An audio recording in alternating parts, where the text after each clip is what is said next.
Welcome to The Confident Networker with your host, Simone Douglas. In each insightful episode, she chats with one of the leading people from the B&I and business world. Today we're talking networking through the generations and what you need to know. So, multi-generational networking can be challenging. As with networking with different personality types, when you're networking outside your generation, it is important that you don't make it about you. If you're going to make friends, then you need to meet people where they're at, within reason. To be clear, if someone is being really sexist or racist, then you don't want to network with them anyway. In fact, I turned down a very large contract with a client once for that reason. It's not worth selling your soul for. Eventually the dinosaurs will die, and that's okay. However, we're not talking about dealing with dinosaurs here. We're talking about the different ways that different generations deal with things. I'm in my mid-40s, which makes me part of Generation X. To work through the list you are likely to encounter in networking situations, we've got the baby boomers, Generation X, the millennials, and Generation Z. It's easy to get distracted by all the noise in the business world at large, but Jump Day is your chance to settle in and work on your business, and this season on your networks in ways that allow you to make the most of your opportunities today, tomorrow, and forever. So buckle up, because it's time to take an objective look at whether or not you are truly the center of influence or playing in the outfield when it comes to networking through the generations. The purpose of today's show is to give you some insight into the preferred communication, things that are important to the different generations, and why, as well as how you connect. So this is one not to miss. People will come in and out of your life all the time. The key is to keep in mind that a person always matters. It's not about what they can offer you. They matter in and of themselves because they're human beings. When you understand this, then you understand that every person is worth your time and that your time is not more valuable than theirs. This is really the key to building relationships where you become the center of influence for your networks. So if we look at the key issues from an owner perspective, first up, am I connecting with my networks in ways that build influence over time? Regardless of where you live and work, there are amazing people to meet and connect with, people who can add so much value in your life. Opportunities to connect with others present themselves to us literally every day. So, what if you knew that someone you'll meet today was going to have a significant impact on the rest of your life? Considering this question as I go about my day-to-day interactions reminds me to always be at my best, and that philosophy in itself can be life-changing. When you bring your best to everything you do, good things invariably happen to you, both personally and professionally. You should never underestimate the importance of your first impression on others. Treat every single person you meet with respect and dignity, and think of every interaction you have with others as either giving energy or sapping energy. Did the people you met yesterday feel more energy after meeting you? Did you create a space where they felt seen and heard? Or did you dismiss someone without meaning to and cut them down in some way? This is very easy to do when you throw different generational attitudes and expectations into the mix. And we need to think about, who should I be networking with differently? So don't miss that opportunity. Introduce yourself, learn their name, ask 3 questions that aren't about selling to them, exchange contact info, send a note of acknowledgement. The seeds of a relationship are planted in this way. Most importantly, don't disappear after the first meeting, the second or the third. Find ways to add value in their life and you can grow your connection. Repeat this process daily and you will inevitably build an amazing network of power and influence, which is what we're all about. We need to think about whether or not we're providing real value to my networks. Building an invaluable network takes time and takes effort. It helps to build a strong reputation for yourself. You may not realize it, but if you are constantly asking too much from the people in your network, you can make yourself out to look like the greasy salesperson, self-important, or worse, money-grabbing. It's important to know how to add value to the people around you. Your network should never be viewed as the hoarding of contacts with you reaping all the benefits. When you become the immediate source of contribution, your value rises immediately. View this as the power of building a strong community. It outweighs quality over quantity. Support your own success by creating a way for the people around you to be successful as well. You never know how the individuals you helped will contribute to your life, personally or professionally. The end goal when building your circle of influence is to be in service. So act as the connector or the creator for others. Connecting to individuals in your community should take only a limited amount of time from your schedule, realistically, but can help build someone's business and create a lasting relationship as a trusted resource for you with others. More than anything, the joy that you receive through being in service to others, from my experience, is the ultimate form of accomplishment and happiness. All of this is much easier if you have people of influence at all stages of life within your direct circles. And that takes, like I said, time and attention. From here, we really need to think about the important question: do my networks have the breadth and diversity I need to really find success? Our generational perspective contributes to the mental models we hold about ourselves, the world, and the way things should be. These beliefs create blind spots that can become our undoing as we pursue our values and seek to accomplish our goals. Likewise, they can have a powerful effect on our culture. This is why it is important to find and build connections with people across the different generations to ensure that you have an enhanced and balanced perspective and worldview. It also allows us to make the most of what we are doing and where we're going. So active professional networking is vital to career growth. Many shudder when they hear the term networking, associating it with awkwardness, cheesy events, and the idea of selling yourself. However, despite its off-putting connotations, networking is actually about building long-term relationships as well as a good reputation over time. It involves meeting and getting to know people who you can assist and who can potentially help you in return. Good networking has a basis of trust and support and can mean the difference between a mediocre career and a phenomenal career. The purpose of today's show is to give you an understanding of just some of the inherent ways our different generations communicate and network, as well as what contributes to their worldview. By having a better psychological understanding of your existing network's fallback positions and irritations and applying some logic to how you engage them moving forward, you'll be in a great position to build these networks and strengthen them in 2021. So today we're going to evaluate the different generations and what's important rather than just what's important to you. If this is your first time listening, welcome to the world of seriously social sales and marketing, where relationships win you the sales. If you're a returning listener, thanks for being a part of my seriously social global business family. So we're going to start first up with just a little bit of a snapshot. I want you to get out a pen and a piece of paper, hopefully. You're sat at a desk somewhere, and if not, come back to this exercise and re-listen to it on the podcast on our app. But have a think about your immediate circle of influence and the networks that are available to you. And what I mean by that is I want you to break it down into the different generations. So what percentage of your network would you say was over 60? Was over 40, was over 20? All of those different segments, and start to get a sense of where your big gaps are. So I suppose the thing to consider is if you don't have, let's say you're older and you don't have Generation Z and millennials in your networks per se, or you have a very limited number of them, you're missing the opportunities that come from people who are really driven and in the startup mode of business and career. So these are people who want to learn, want to make the most of the opportunities that are available to them. And if you're not engaging with those people in the business landscape, then these are missed opportunities for you.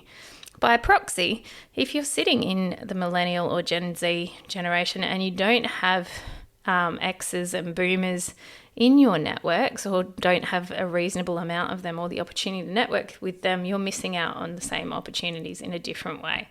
So we're now going to take a short break, and when we return, we're going to get into the detail on what we really need to be looking at in order to successfully start having clarity on just where our multi-generational network is at and what we need to do next. So, what do you need to know? Let's start with the boomers. Okay. Boomers are at the stage in life and in business where you can expect them to have reached a certain level of comfort. They're fairly unapologetic and fairly uninterested most of the time. This means that you have to earn the right to be heard. When you're dealing with boomers, you need to have stories. They're going to ask you who you've worked with. They want to know your track record and why they need to talk to you. As you're not part of their inner circle, the amount of time that they will be prepared to give their attention to you will be limited. So you need to be able to succinctly list your credentials and capture their attention. A close friend of mine, Michael, owns an alarm company. He's lovely. He's also the most politically incorrect man you will ever meet in your life, but he means no harm. When I say politically incorrect, I don't mean awful or discriminatory, just to be clear. Michael and I met at a networking lunch where we were seated next to one another. He quickly adopted me because I could hold an interesting conversation. This turned into introductions to politicians and a number of other high-powered figures. Michael is one of those guys who has everyone's phone number. If he rings the Premier of South Australia, then they take his call. He knows everybody. He's been around forever, but he's no dinosaur. He is simply very unapologetic about who he is, and I hope he never dies. The first thing that Michael did was to tell me his track record for sitting next to pretty young things and not getting in trouble was not particularly high. I responded that my track record of sitting next to older gentlemen and not speaking my mind was equally low. He told me that he liked people who spoke their mind. So when you pay attention to how someone engages you, then you can meet them there. Michael calls a spade and has a very tongue-in-cheek sense of humour and a zero filter. So if you want to carry a conversation with him, you have to be the same. Getting comfortable with being a networking chameleon means understanding when humour is part of the dialogue and when it's not. Every generation has a slightly different language. It's not only in terms of the words used, it's also in terms of what is and isn't considered to be okay. Understanding how to speak, or at least how to translate these different languages, opens up all kinds of opportunities. Respect to boomers means that you don't cut them off in the middle of a sentence. As a rule, the younger we get, the more we tend to talk over the top of other people. It is also important to repeat back to them what they have said so that you seek clarification and understanding. This is a good active listening technique across all generations, but is particularly important with baby boomers. And finally, thank them for their time. Time is a boomer's most valuable asset. It sounds really morbid, but technically they're moving towards the end of their lives. And so as a direct result of this, they place more of a premium on how they spend the time they have left. This isn't a conscious thought, but the older you get, the more important how you spend your time becomes. You don't have to sit silent in the face of something you disagree with. In fact, doing so is not helpful to us as individuals. It's more important that you voice your opinion. If you can voice your opinion in a respectful way and own it, which means that you don't need them to have the same opinion, then you can actually learn a lot of respect from boomers. At the end of the day, it comes down to being a person of your word when it comes to this generation. They respect old school effort. Picking up the phone and calling a boomer that you have met at an event is going to have far greater cut through than flicking them a text or a Facebook message. Now, a different story as we move through the generations, but understanding that about them means that you can cultivate a relationship on their terms. Now, that doesn't make them more important than you. It's just a fact of life. If you're the one that's trying to make friends, you're going to need to meet them where they're at. The more people you make friends with, the more successful your business becomes. If ever I need an introduction to anyone that's well established in business that's from that generation, these days, I have dozens of people who I can pick up the phone and ring, and they're bound to have some kind of connection with the person that I want to speak to. That's why we go through these things, to learn the skills, is to get what we want long term, okay, through a really robust network. Now, when it comes to Generation X, networking with Generation X's can be difficult. What's happened with Generation X is that we grew up in a world where the majority of professionals work 9-to-5 jobs. As we were growing up, when you walked out of the office, you didn't check your emails because you weren't on your phone. They were on your computer at work. You might not even have had a mobile. If you did, your clients weren't calling you on it after 5 p.m. and they didn't call or email before 9 a.m. So work started and finished at a reasonable time, and then you had your downtime and family time. The challenge now is that work doesn't stop. You can send emails from anywhere at any time, and because you can, people do. You can also send messages across different platforms, so your social and business worlds blend together, and all of this means it's really hard to switch off. On top of this, Generation X have been told that they can have anything and everything that they want.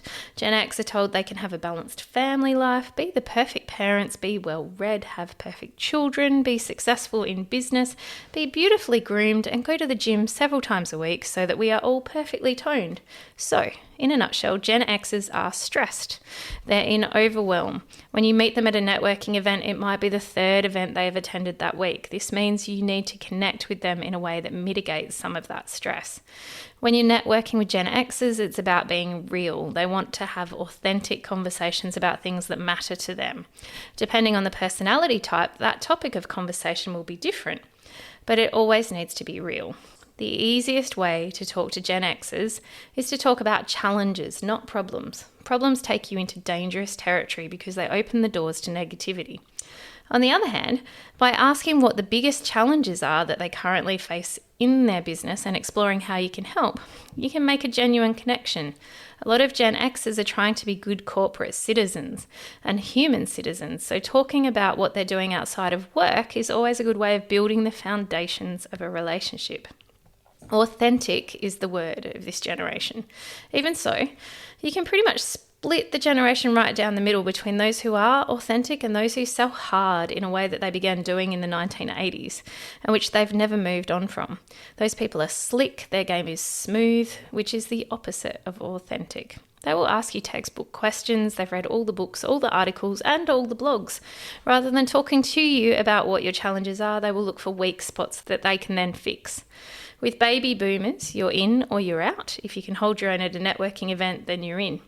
Gen Xers have a circles of trust, and it takes a long time to get to the inner circle where you get to poke around in people's weak spots.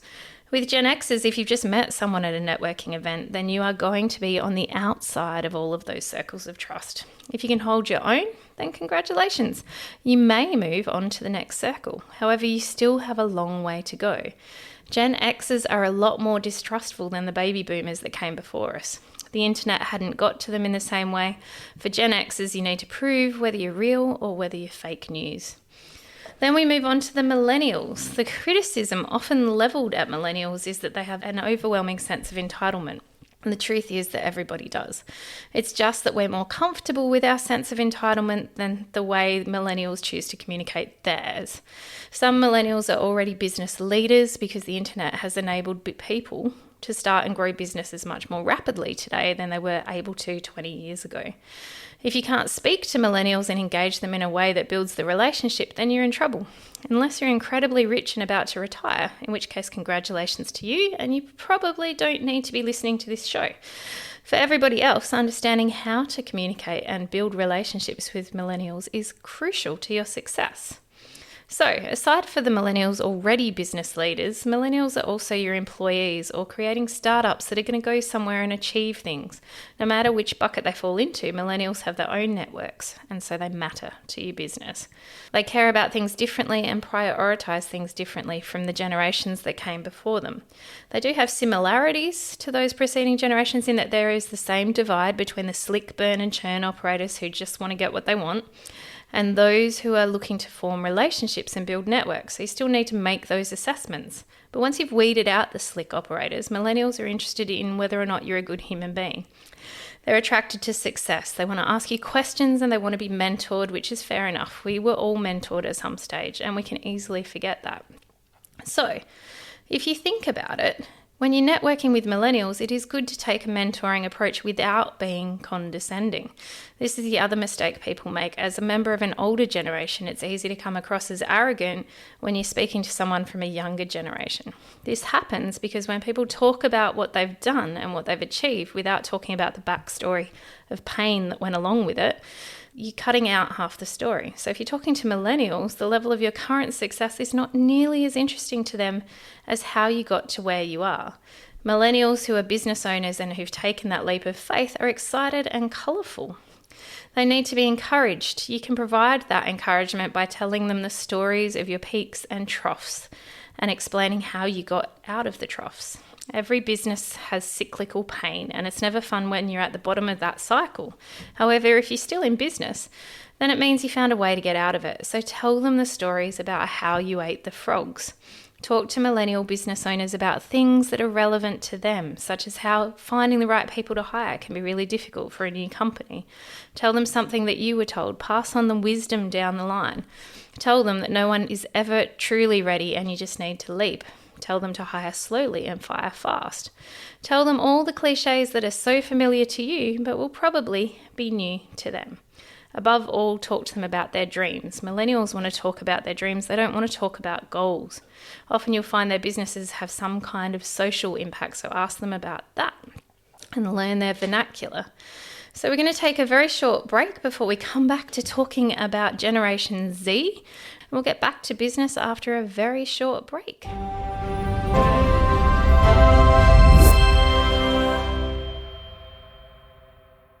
As we covered in the last segment, boomers through to Gen Xers and millennials, we're now finishing off with Generation Z. This generation is only just beginning to step out into the world, so they may not seem that relevant in a networking context, but it won't be long before they're establishing themselves in the business world, so knowing how to communicate with them is equally important.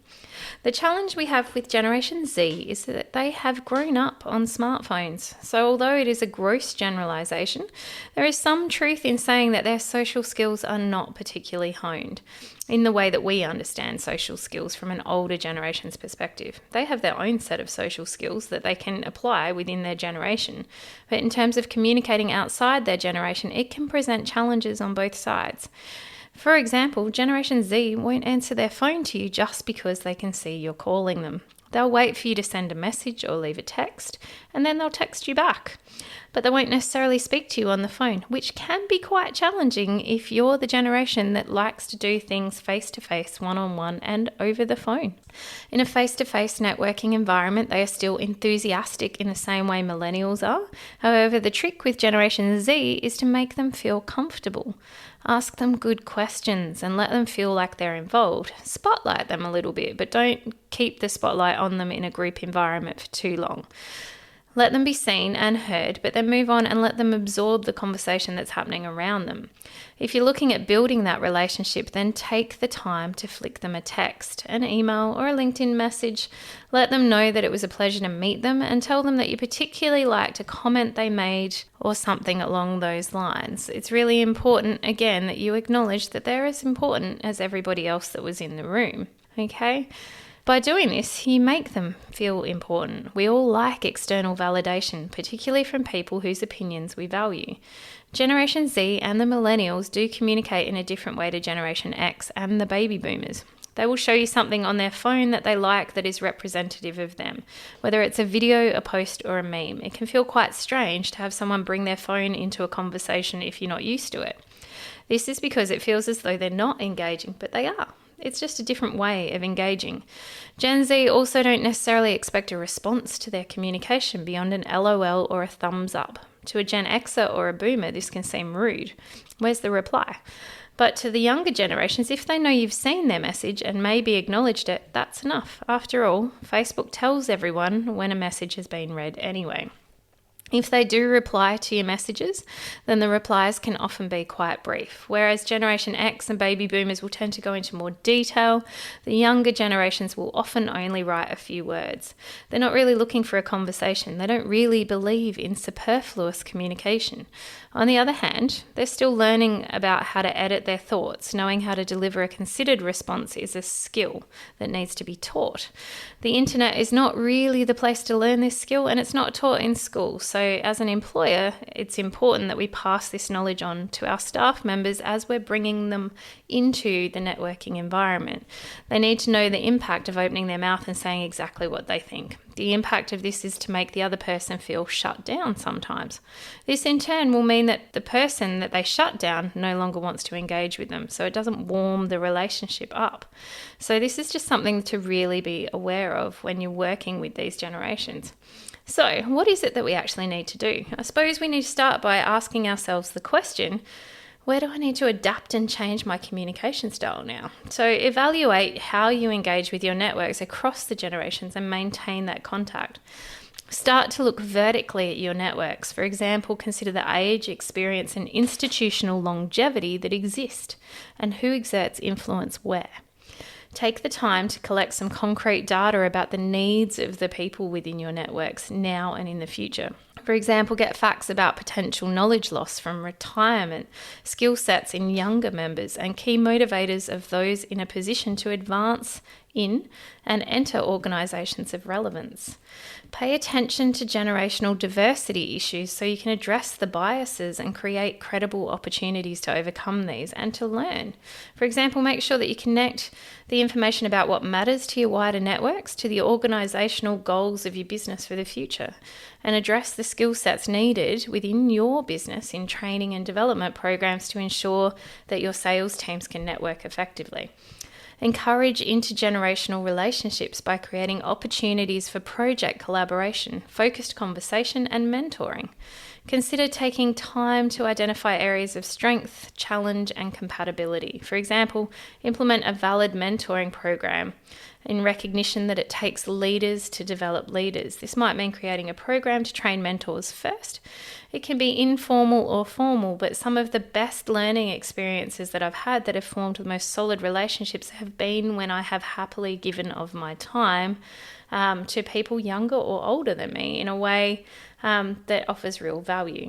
So consider that. Then you need to bridge the generation gap by meeting people where they're at without sacrificing your own values. So to get really clear on this, our generational perspective contributes to the mental models that we hold about ourselves, the world, and the way things should be. These beliefs, like I said earlier, create blind spots that can become our undoing as we pursue our values and seek to accomplish our goals. They also have that powerful effect on our culture. The generational mental models held by baby boomers are clouded by the assumption that others see the world as they do. This is a typical perspective of powerful and dominant generations who have had such a massive impact on the culture, are often unaware of how that impact is experienced by other generations. So a prominent mental model shared by many boomers, not all, many, is the tendency to view the rebellious era of their youth as the generation's greatest contribution. There is a sense in which boomers still view themselves as children rather than the adult leaders and authorities that they are. This self-immersion in the glories of the past, in which boomers questioned authority and waged adolescent wars against the man, stands in stark contrast to the fact that today they are the establishment. The systematic impact of this reality is profound. If the collective attention of the leading generation appears to be focused on youthful notions of a time long gone, then who is attending to the present reality and the responsibilities of leading for the future?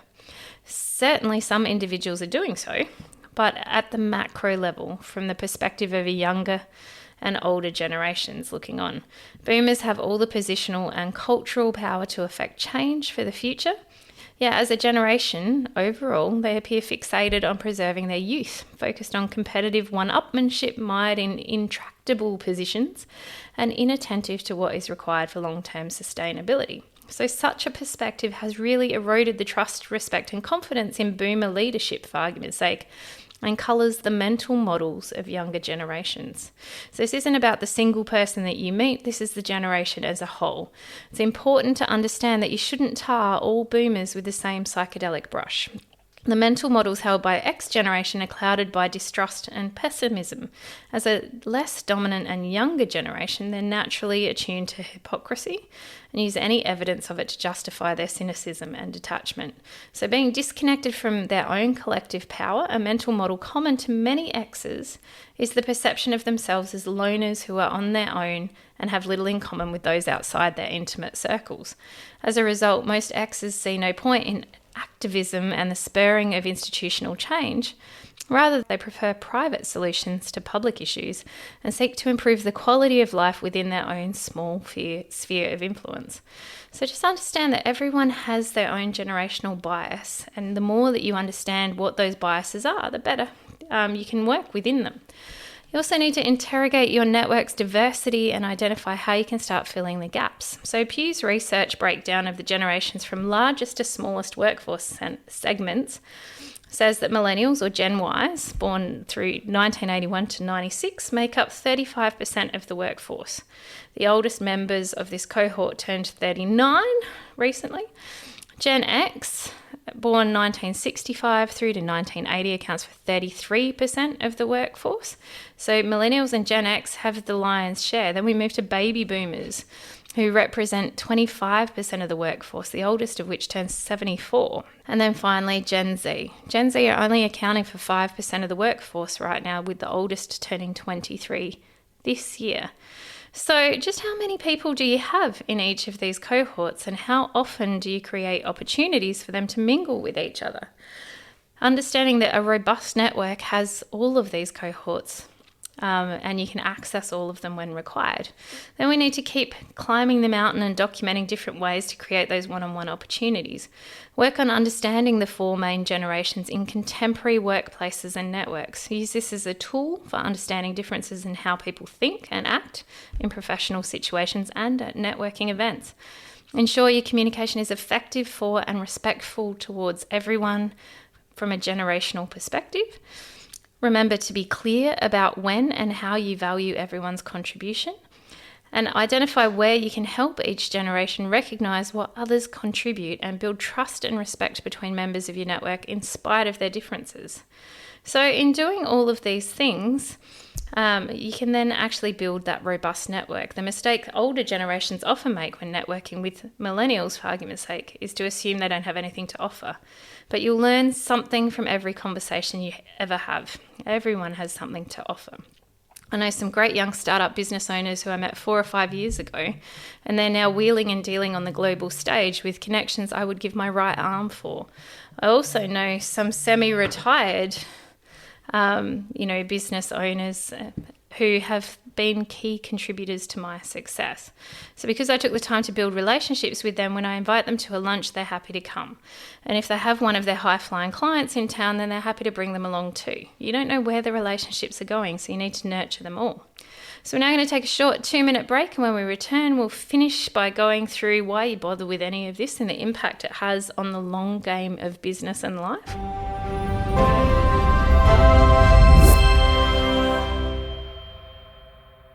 Today we're talking networking through the generations and what you need to know. So we're at the pointy end of the hour, and it's time to set yourself some homework to ensure you have a handle on where you're going and what it is that you're trying to do.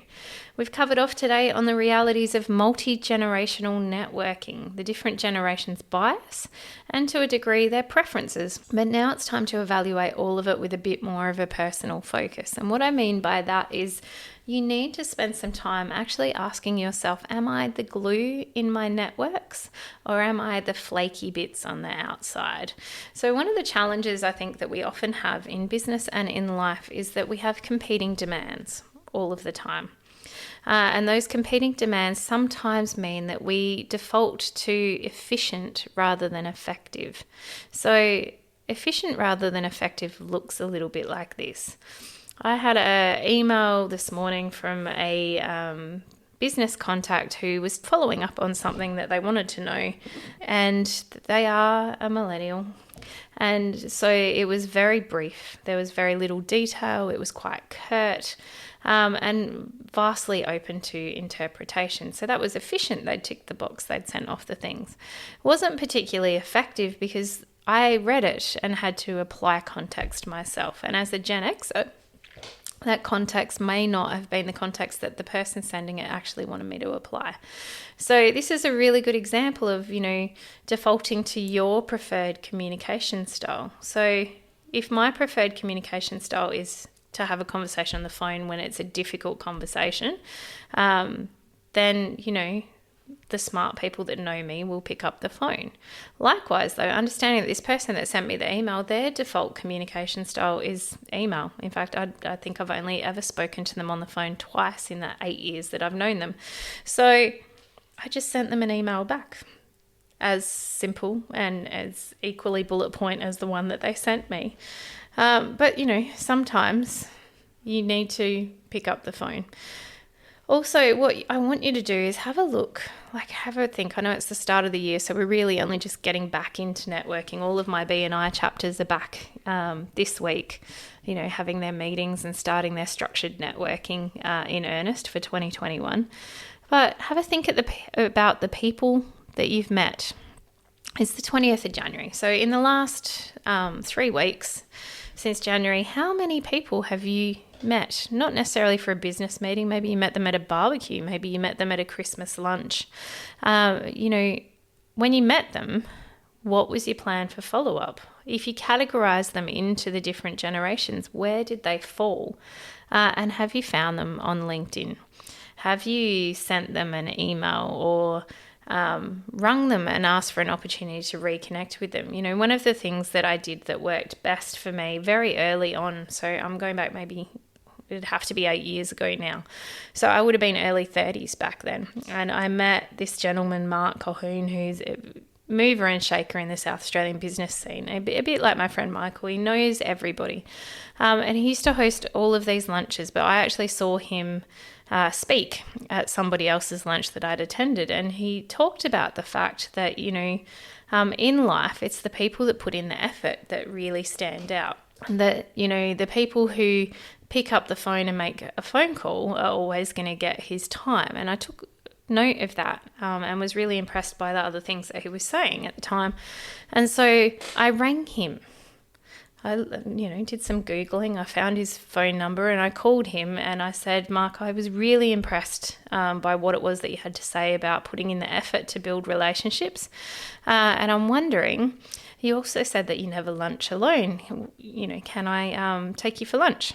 And so, again, boomer generation, he was impressed by the fact that I'd listened, that I'd paid attention to what it was that he said, that I wanted to learn more from him. So he made himself available for lunch.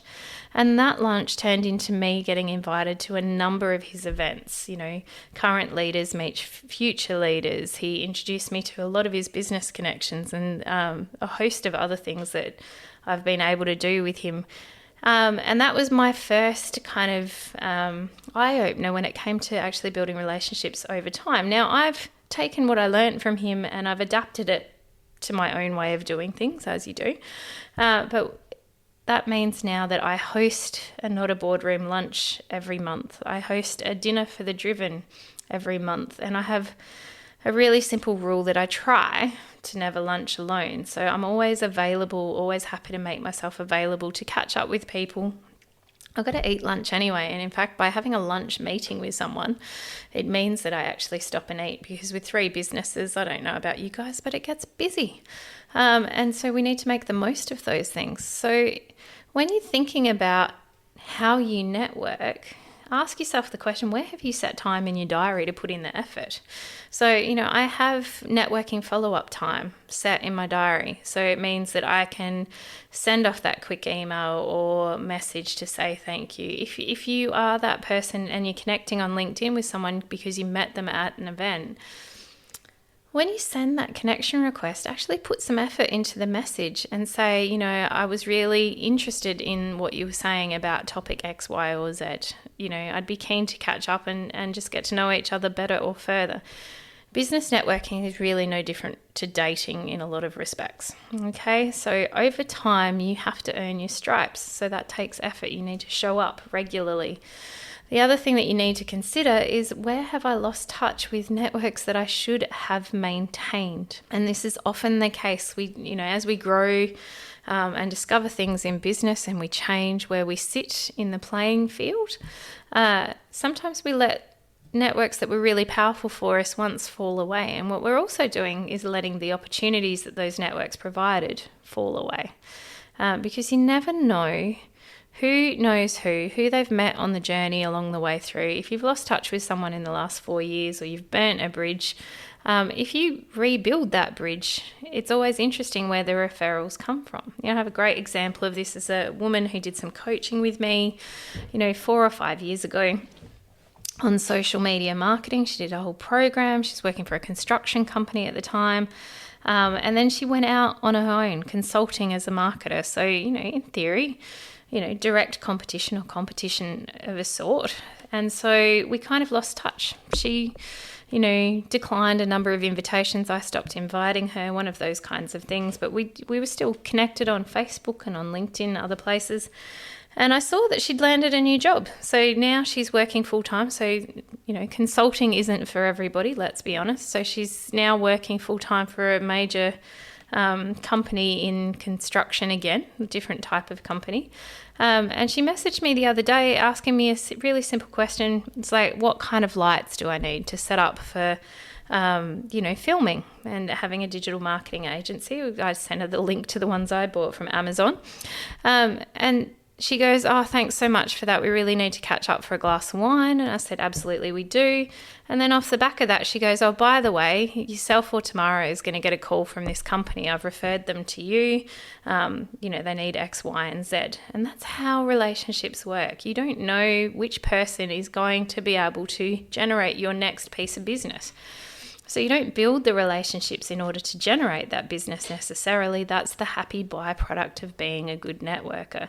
So if we can do that, that's where it's at. So remember that we have different values now. There are some people out there who still use those 80s techniques. I could do it if I didn't care about where I was going or what I was building. But your focus needs to be on making friends, building community, and getting to know people, and having that depth and breadth of network. So having the stories to help connect people to people in ways that are mutually beneficial. Remember, in doing so, life becomes easy and business becomes easy. And that's where we're trying to go. Next week's show, we're going to cover how to stand up and stand out without being an oxygen thief. Okay, the importance of listening to build relationships, and how to ask intelligent questions that aren't just about opening doors to talk about yourself.